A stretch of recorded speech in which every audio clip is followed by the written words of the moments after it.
Hi, my name is Zai. I've played Quake for over 18 years, and I've reviewed over 50 mice.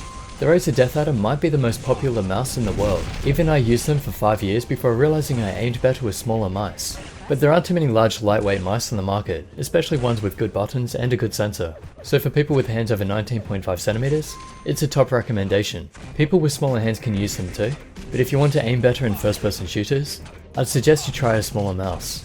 Anyway, now we have the new version, the Razer DeathAdder Elite, and it has some upgrades over the Chroma. The cable is about 2.1 meters long, and soft and flexible. It fits into all the bungees I have here too. Compared with the Chroma, you can see how when I push on them, only the Chroma moves. I'd say flexible cables are better because they don't affect your aim as much. It's like the cable isn't there. They also updated the USB, giving it the new Razer green. Here's a quick tour so you know the basics of the shape. It's one of the safest shapes around, but not entirely safe. It has the outward slanting side, which creates a ledge to assist with picking it up. That's really good, but it has a fairly deep thumb groove, as you can see from this angle. On the other side, there isn't much of a ledge being created by the angle, but the rubber grip saves it. And some people have complained about the sharp edge at the end. While here, you can see there are some finger grooves for comfort, but I think they could be improved if the middle didn't seem raised. The button slope is gradual, and the hump is in the middle, so as long as your hand is big enough, it should feel comfortable in all grip styles. So what does all this mean?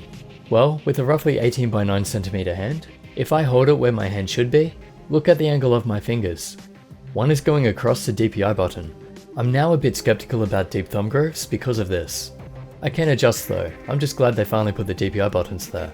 But if I tried to hold this mouse with straight fingers, I'd need to hold it back here. And that's another reason why I recommend the mouse for larger hands. I don't know if the thumb groove would have a similar result, but I'm thinking maybe a flatter side is better. On the other side, if I don't grip properly, my finger can slide. That's why the outward slant is good to have there. And for the finger grooves, they're quite good. But in my opinion, this hump in the middle creates a somewhat unnatural shape for the fingers. Some mice have symmetrical grooves, and they feel the best. Not a big issue, just a suggestion. Here's a size comparison with some other mice. It's a fair bit bigger than the Abyssus, and the Rival 300 might be a bit longer, but the DeathAdder is wider, and it's similar to the G403, just a bit bigger. For measurements, the grip width is about 6.1 centimeters, and the base length is roughly 11. At the highest point, it looks to be about 4.1 centimeters, but the top shell is about 13, and the back is 6.9. It weighs about 98 grams, same as the Chroma. That's not an exact weight though, it's between 97 and 101, depending how much cable is being weighed. It's definitely a large mouse, so check the size chart. Bigger and smaller hands can use it, but in first-person shooters, I'd recommend palm grip for people with 19 centimeter hands. Claw grip is more open, but for best aim, I'd say 19.5 to 20.5. And fingertip, probably 20. If you're playing MOBA, RTS and other games, size doesn't matter so much. As long as it's comfortable, you should be fine. The weight distribution feels central, in line with the sensor, so it seems well balanced. Moving on to the buttons, here is a listen to the clicks.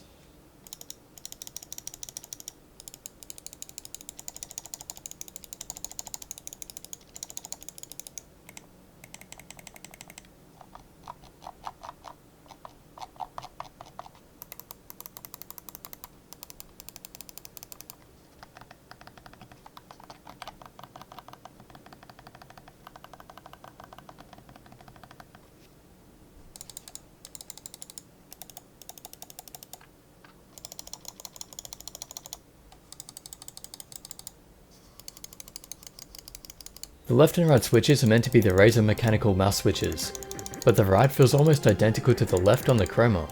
I'd say it's going to depend on the copy you get. Each will be slightly different. Either way, that's not a bad thing.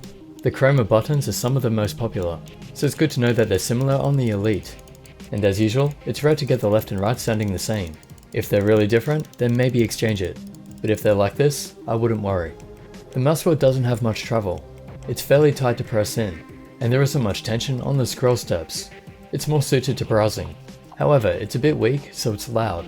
I'm not sure I like their new design either. I prefer the one on the Chroma.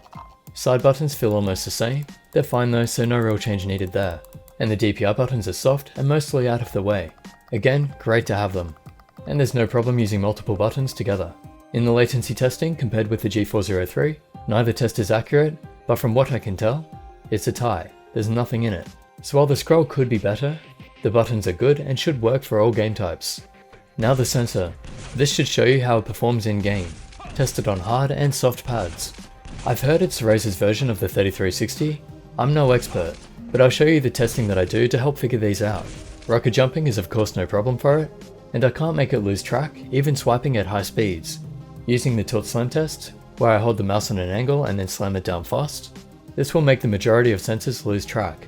The only optical that doesn't at the moment is the 3360 sensors, and I can't make this lose track. So with that in mind, and combined with the rest of the performance, there's a good chance that it's based on a 3360, or it could be something new, we'll see. In the sniper test, tested at 400 and 1600 DPI, it tracks pixel by pixel movement, so it's not the Mamba Tournament sensor. It's actually usable in game. And yes, that is why the Mamba Tournament edition is not recommended. They need to fix the sensor. I don't have an accurate test for acceleration, but it seemed fine. The liftoff distance is a bit over 1 DVD on soft and hard pads. In testing for delay against the Chroma and the Logitech G403, there was no substantial difference. But this is just human testing. We'll have to wait for the testing done with the right equipment to know for sure. In testing the 360, it gave some close results with the G403.